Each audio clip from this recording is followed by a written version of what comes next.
Hello friends, कैसा है आप सब। स्वागत है आप लोग का आपके अपनी यूट्यूब चैनल जस्ट लर्न पे। तो आज हम लोग एनटीपीसी सीरीज का 27वां क्लास करेंगे जो कि प्रीवियस ईयर क्वेश्चन से लिया गया है।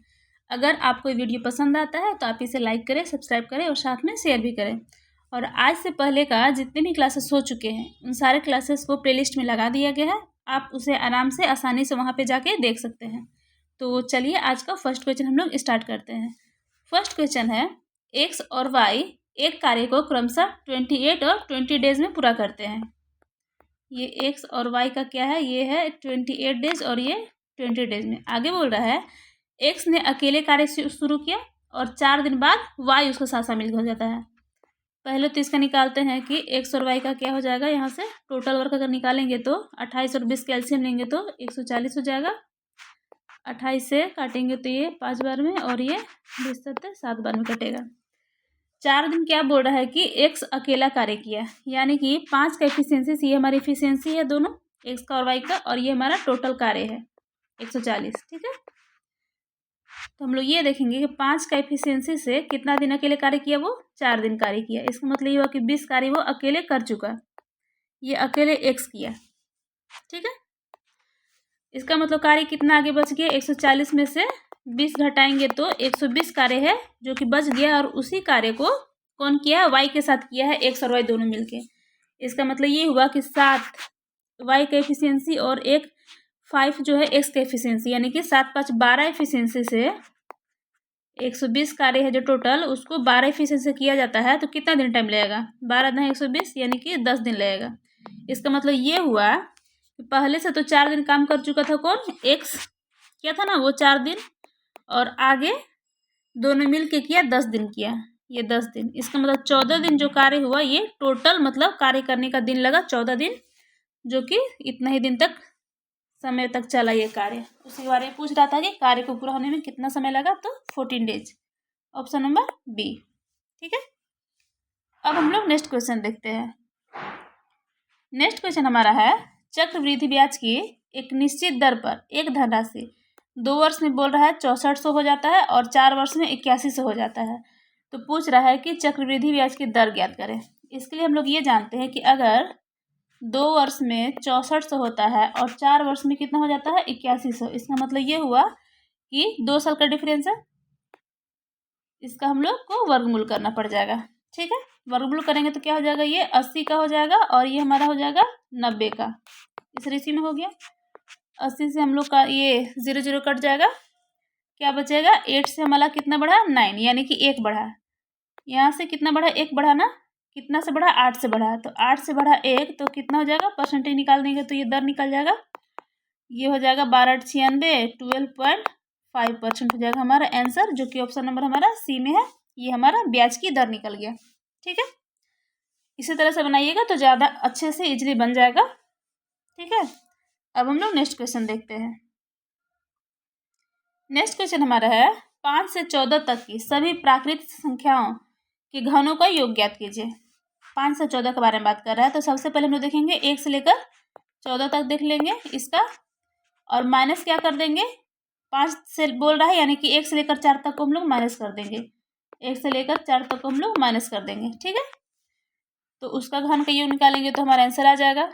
ये देखिए, इसका घनों का योग का जो फॉर्मूला होता है ये होता है n इंटू में होता है n+1 डिवाइड में 2 पूरा का होल स्क्वायर होता है। ठीक है, यहाँ भी सेम फॉर्मूला लगेगा, n+1 डिवाइड में 2 का होल स्क्वायर। यहाँ पे n क्या है, इस जगह पे n हमारा क्या है, 14 है, यानी कि 14 हो जाएगा, इंटू में 14 + 1 15 हो जाएगा, डिवाइड में 2 हो जाएगा, इसका स्क्वायर हो गया।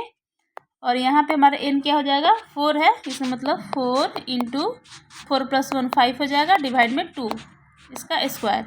2 से काटेंगे 2 दूना 4, 2 से काटेंगे 2 7 14, 15 7 105 होता है, यानी कि 105 का स्क्वायर, और माइनस में पाई दूना 10 का स्क्वायर। यहाँ से देखेंगे तो a² - b² फॉर्मूला में दिख रहा है, यानी कि a + b × a - b कर देंगे।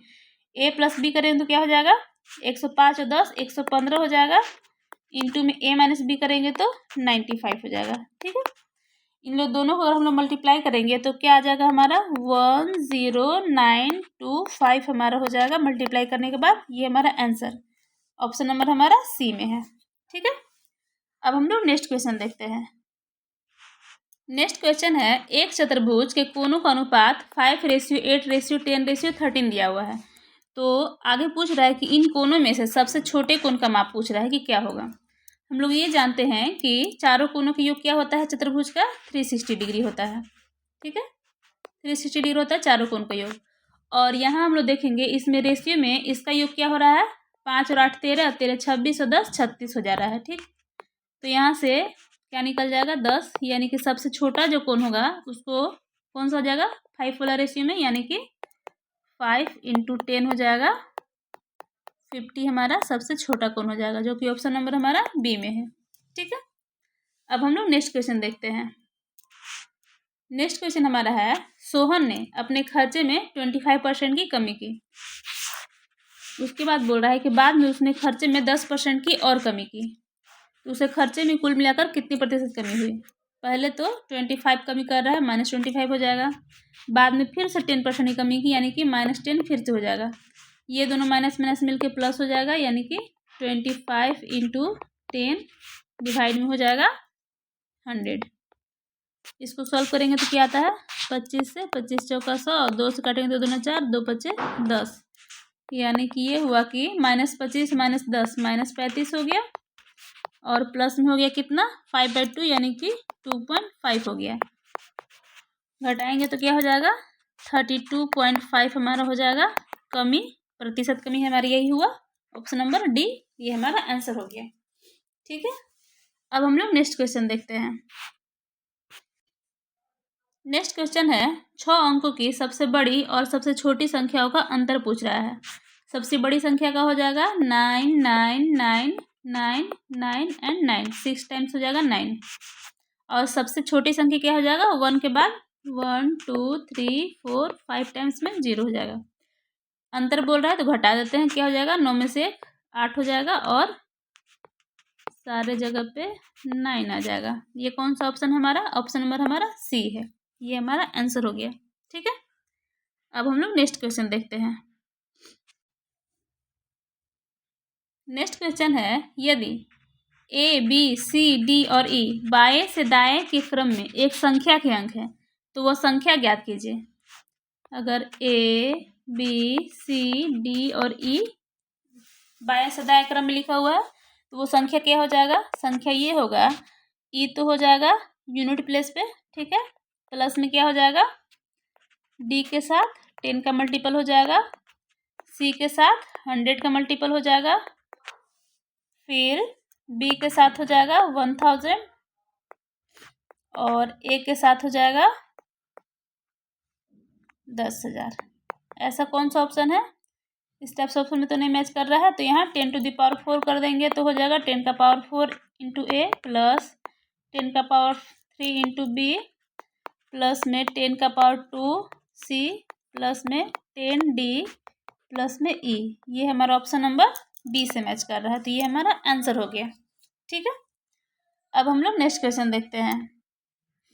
नेक्स्ट क्वेश्चन हमारा है, एक्स और वाई एक कार्य को क्रमशः 15 दिन और 20 दिन में पूरा कर सकते हैं। एक्स और वाई के बारे में बोल रहा है, एक्स करता है 15 दिन में और वाई करता है 20 दिन में।